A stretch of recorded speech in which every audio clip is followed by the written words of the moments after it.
Welcome back to the Screaming Neighbor. Alright, so last video I tested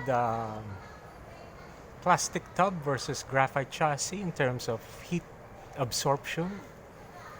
You can watch that result in the prior video. Now I'm testing body shell colors. Alright, let's see how much performance gain we can get by just painting a certain color, like to keep the electronics cooler, and if your car is cooler it will go faster in hot weather, right? All right, let's take a look. All right, so the black is 148, the gold is 132,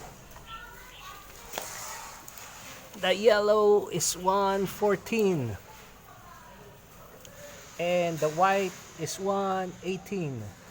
So surprisingly, the yellow seems to be better than the white.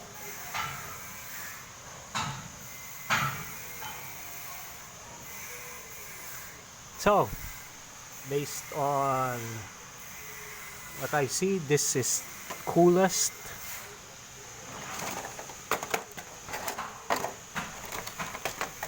Coolest to the worst. Alright, so if you're outdoor heat, don't use black. Even gold, I will have to change it to maybe white. Yellow is not our color, so I'll start using white. Maybe that's why many use white. It sucks, but it is what it is.